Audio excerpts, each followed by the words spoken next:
feels like we might be getting dive, we might be getting aggressive here. Yeah, I really like it, because this has been something consistently banned on both sides of this matchup thus far, so certainly feeling like a big priority pick from Jankos. An opportunity for a Twisted Fate to come in as well. You know, the turn the lights on, turn the lights off composition. I very much like that.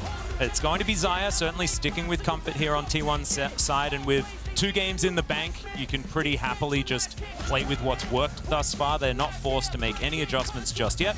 We'll see what the priority is going to be for the second round of picks. As VA goes up, something like that. If Owner wants to go there, we'll see what he's thinking. And I was going to say that the moment you see dive, the Xayah just makes so much sense, right?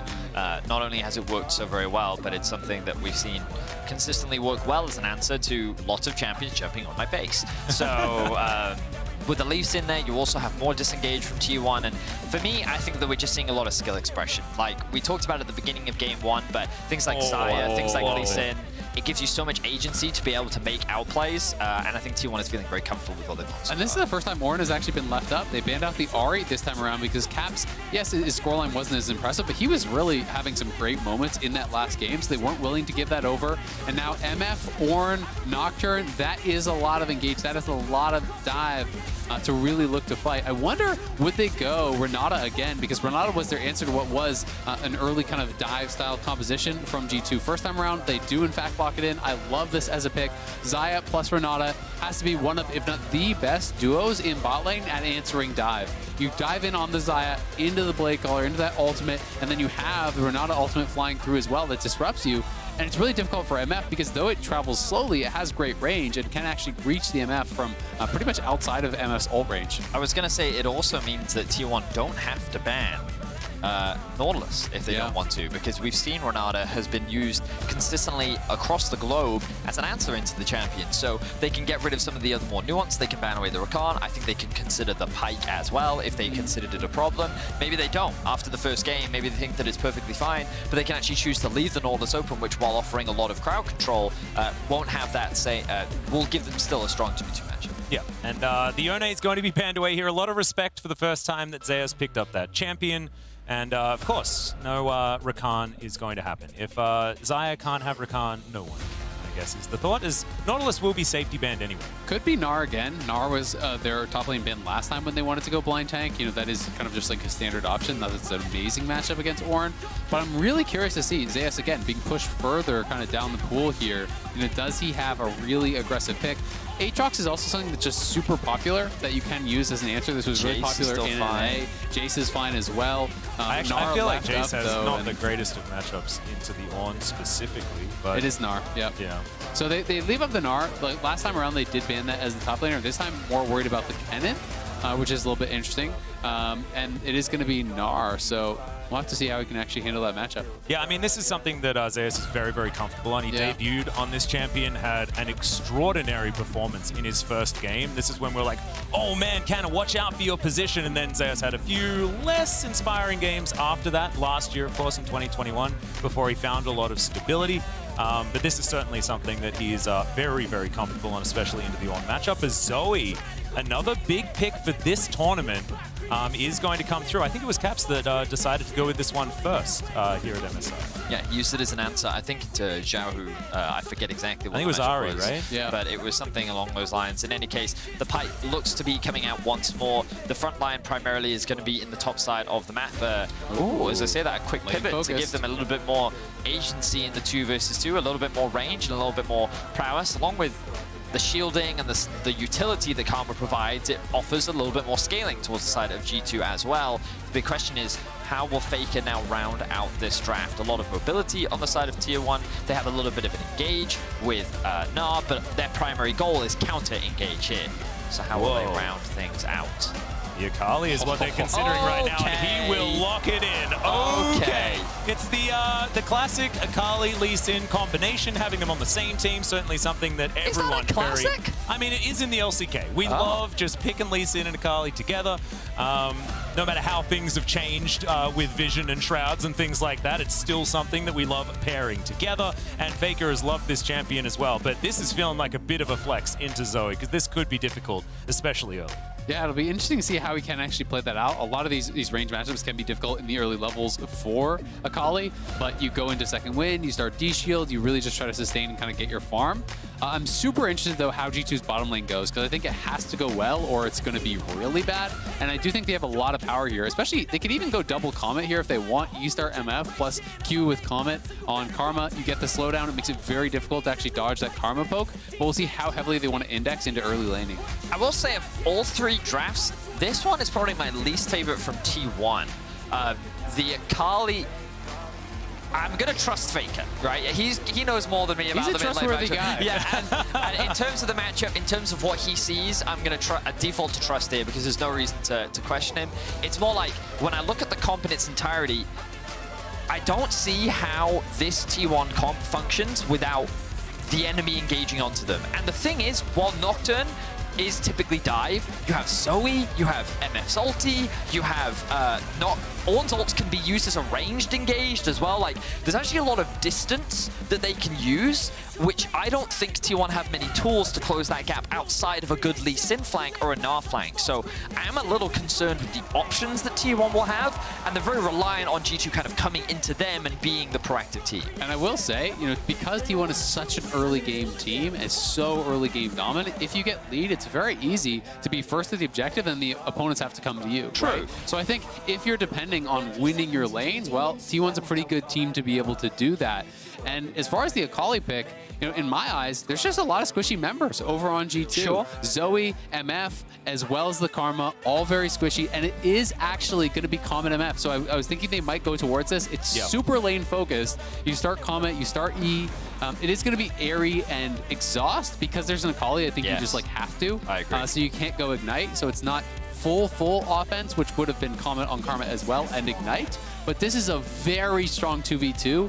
G2 should have a really good time in this 2v2, and we'll see if they can really make the most of that. Yeah, and it's also fantastic because this is a game where G2, it's not just an even matchup in the mid lane, it's a very, very Caps-sided matchup as far as the early stages of the game. So being able to play around that bottom side won't have Faker just looming ever present with that threat. It will be more Caps being able to make his way down. And he does have the Ignite there as well. Not going to exactly be able to teleport, but will have a lot more power on those roams as well. So Faker going to move back here towards the mid lane as we get this laning started.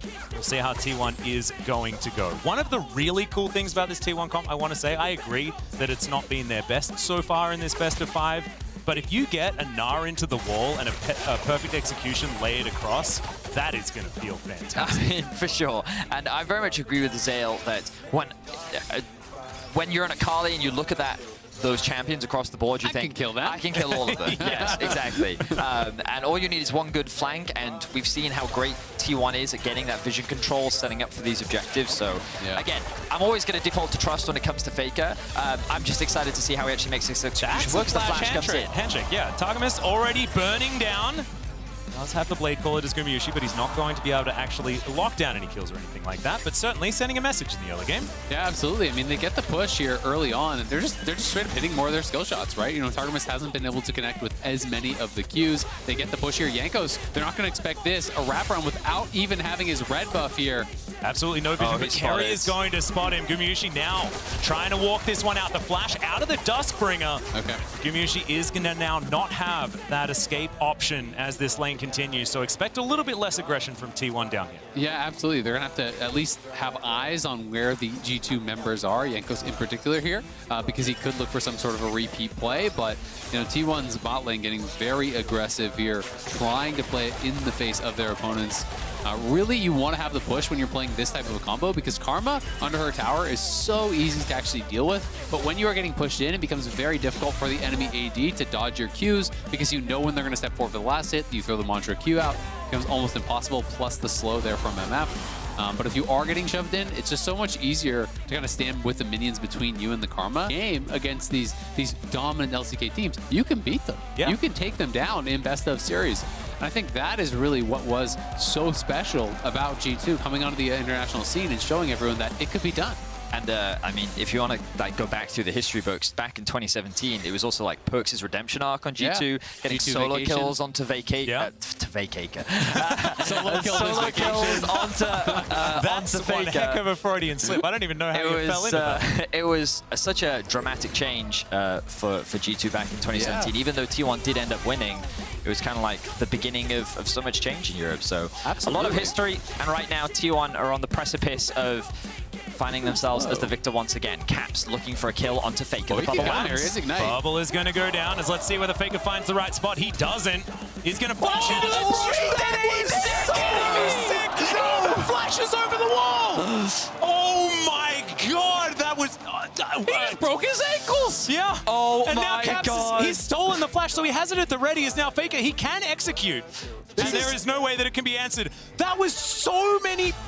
That's the Reddit play. That's the Reddit play. It's like the montage juke that you're like, There's no way that would work. I remember There's no seeing way it that like would work. 6 years ago or something. It was like, well, that looks cool from that guy that was playing in Reddit. It's the thing in solo queue where you're literally just like, I can out-juke them by staying in specific spot because you expect them to flash in a certain direction, then you flash in another one, and then Faker just did it. that's incredible. I mean, the way he even set it up is so smart. Like, he hugs the top wall, showing, hey, I'm flashing over here, and then you flash back towards the pixel brush. And it looks silly. Like, from if we saw this from Caps' point of view, you would fully we get to do that understand, now. right? You know, Caps going here, and he's hugging that wall. He's going to hit him here. He's looking for the ignite. can't So he ignite knows he's him. against Yeah, the wall. exactly. Exactly. And then he flashes. And from there, you're saying, of course he's flashing to his side. 100% he's flashing to his side. And then he thinks that Faker's flashed and then E'd into the Baron Into the pit. And you can't blame Caps for that. It's just, wow, great heads up from Faker because he should have died 1v1. That's a knockback here from Zeus as both of... Oh, no, Broken Blade. Not quite level 6 just yet. A little bit of an opportunity here, but Jankos understanding that there was some danger, so Zeus not going to be able to commit. And while it does look, you know, really, really kind of crazy, you see at the same time, Caps is way up in farm. Yeah, I was going to say, So, like, even yes, though that it was looked cool, really cool, it's still, like, not going very well. absolutely, and that's huge for Caps, right? So a big play from Faker, because when you're down a bunch of farm and then you get solo killed, the lane can absolutely just be over. So Faker, at the very least, able to avoid that. Does, of course, execute. But going to be back towards mid lane and trying to, you know, catch back up. So I want to draw attention to what Faker is doing right now because we talked about the fact that Caps doesn't have TP, and Faker recognizes that in order to back or running Ignite, you have to be very specific in your base timing. So Faker set up a bit of a slow push here so that he could freeze the wave underneath his tower. And now he's hit level 6. Carrier coming over. Oner not going to find the Sonic Wave. Is now Caps. Perfect execution from Faker is not going to be enough to lock down that kill. The Ignite comes down. Handshake onto Targamas, who's going down very low, very squishy now on this Karma. No longer on the Bromas. Flackett's moved on in as well. Feels like everyone's here. The heal comes out from Gumayushi. Flackett going to get slowed down for now. Not quite enough of the feathers, and Flackett's going to have to flash. Gets himself out to safety. Still 0-0 on the kill score. Yeah, but thankfully for T1, it does go well for them, you know, forcing out some of these extra summoners here. The wave is slow pushing away from Caps, and he was not able to fix it. T1 had the extra member there, Carrier there first. So Jankos was coming to help him push it out, but then they see Oner there and then Carrier's there, so you can't actually reset it. Faker goes for this all in, and just bases with the wave pushing towards him, which is going to even up the farm a lot. If we can get eyes on mid lane, there's going to be way more minions for him to farm. So after this gets pushed in, if he can pick up a lot of it, it should be much closer than it was. It's this is something that you will see in pro play, but never in solo queue, where a mid lane and hang on. Oh, yeah, ulti comes down towards the bottom side of the map. Gumayushi in trouble, and he is going to burn down. I don't think he's going to get enough to get the kill there on that one, and that is going to be the kill secured from G2. That is going to be first blood, and it is Jankos that helps secure it. Nicely done by Jankos. A quick level 6 there. Does get the kills. And Oner with a rare misplay.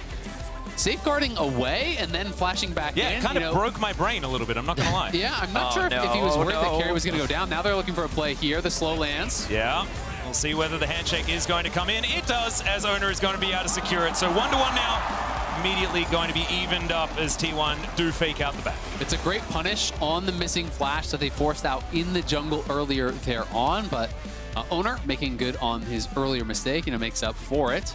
We can watch this one more time as Jankos quick six, he's going to go in. And this is some of the early game impact that we wanted to see from Jankos, able to instantly use his ultimate, recognizing that the bot lane of T1 is just far too overextended. Carrier does invest the flash. Jankos thinks he can get that kill, realizes the safeguard is there to keep Carrier alive, has to disengage. So then Owner realizes, hang on, I can actually kill Jankos, chooses to flash back in. And Flackhead, he wants to fix this wave. Unfortunately for him, he doesn't have the assistance needed. And I think it's debatable. Arguably, he should have just gone back here, but he believes the rest of T1 has reset, and he ends up getting punished for it. Ornhorn comes down. Zeus going to flash to get himself out of the way. That is a great ulti from Carrier. A lot of damage now onto Targamas and to Caps as he's just keeping within melee ranges. Now Faker just gets the Q, doesn't pick the right spot to get the ulti over the wall, but the 5-point strike is going to be there. Targamas doesn't have his flash, exactly like you were saying. Carrier's going to lock down that kill, and T1 mop up a couple of extras in the river. T1 are punishing these missing summoners so well, knowing they can continue chases because of those track summoners. They're going to be up towards Herald, but Flackhead at the very least does get a play back on bot side, will deny some of these minions. Gumayushi though pushing in mid. T1 win the skirmish on top side. You can see they've littered that top side jungle with vision and will grab this. And when you have a losing lane and you lose Herald, it gets very difficult.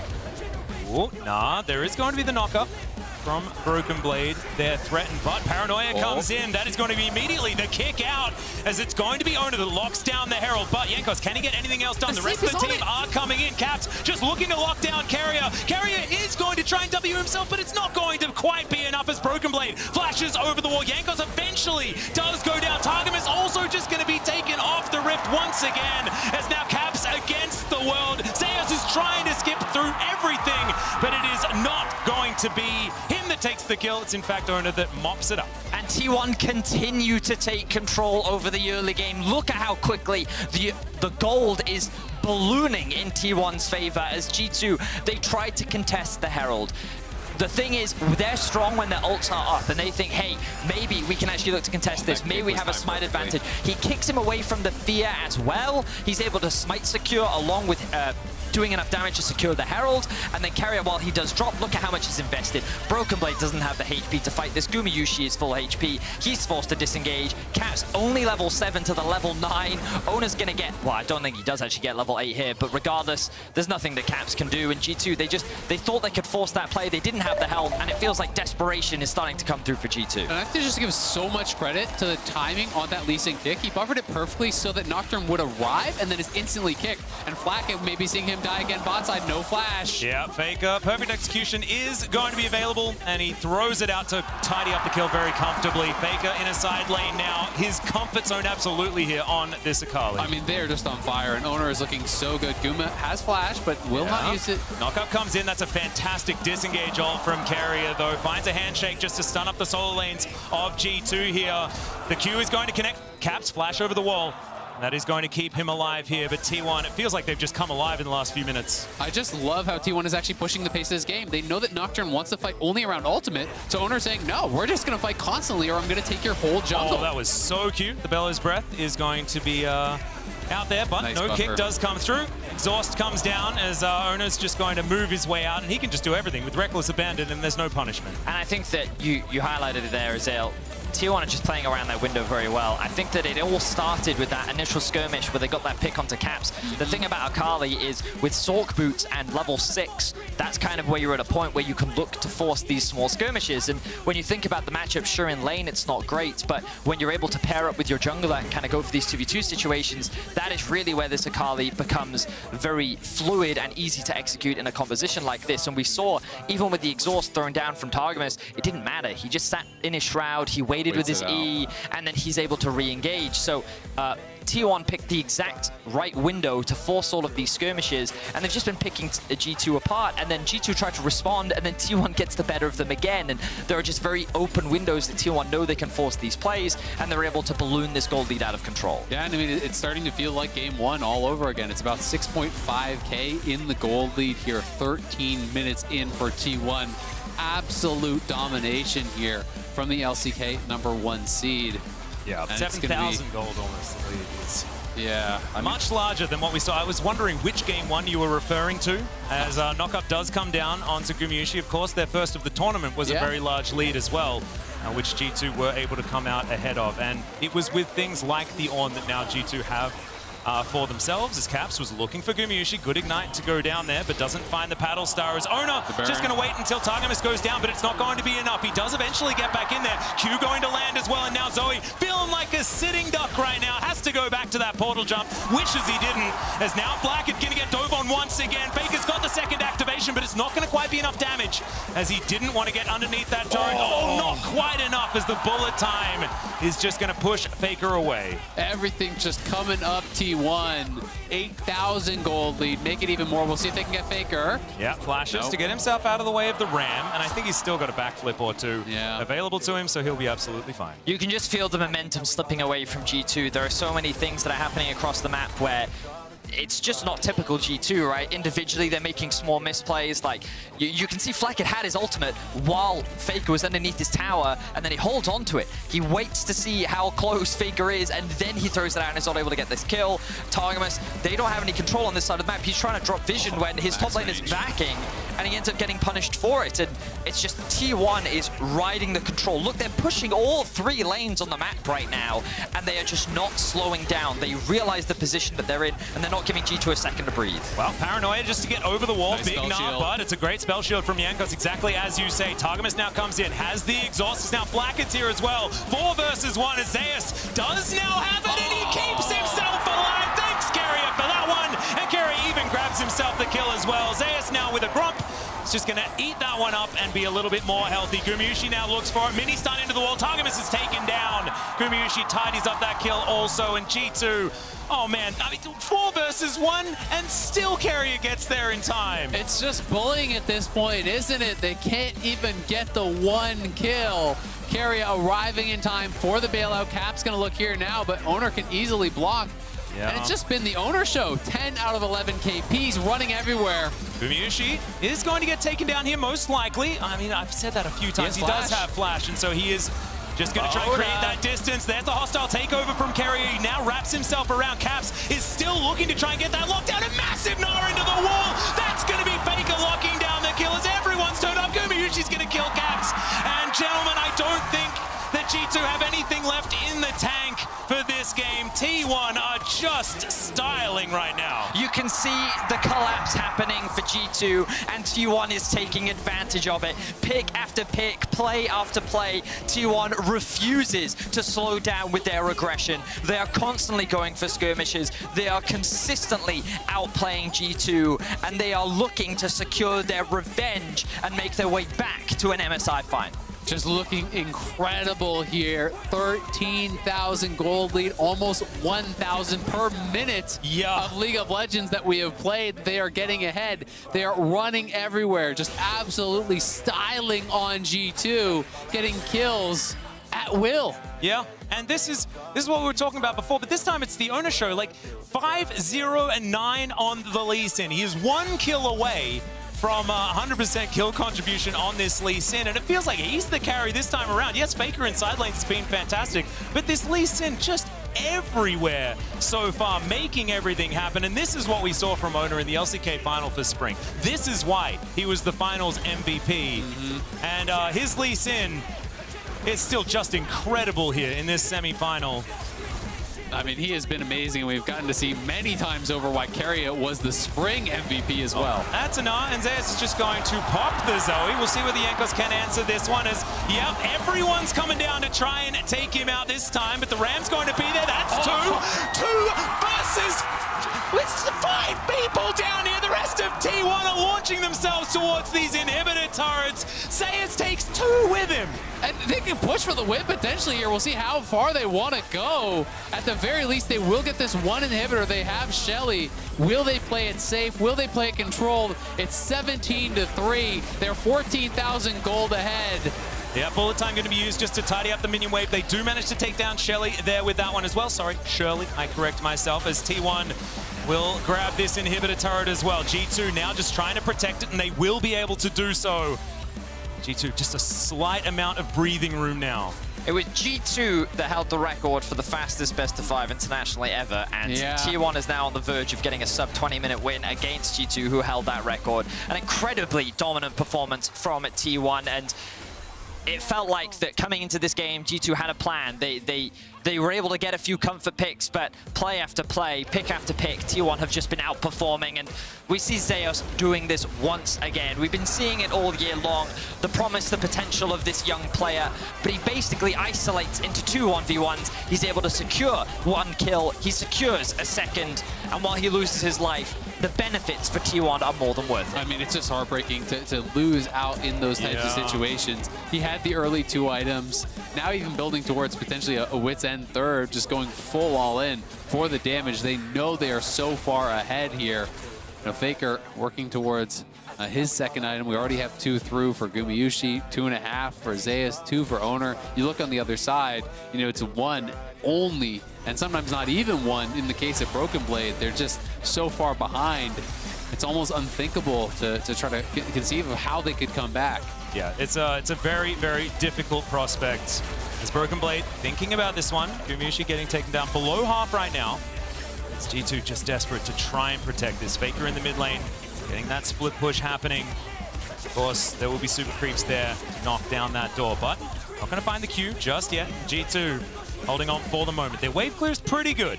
And of course, it's not like the Baron hasn't spawned. Still got 10 seconds. That's a flash in for the hostile takeover. The kick comes forward onto Caps, but they are trying to get themselves back. The Nara into the wall from Zeus. He throws the boulder through, and all 4 just get wiped from the rift. Flacked just left walking back to the fountain. The teleport to the mid lane, and in 20 minutes, T1 are looking to end this game.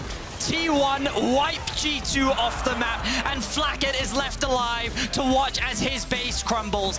T1 3-0 will look to claim their revenge against G2. And an incredibly swift best of 5 as well, as now Flackett's going to be taken down. Both of these Nexus turrets go down, and T1, much like RNG did in their semi-final, will get a 3-0 over the Western team. A few extra kills at the end, but there it is. T1 looking to try and claim their 3rd MSI title and deny the reigning MSI World Champions theirs. MSI champions, not world champions, I'm sorry.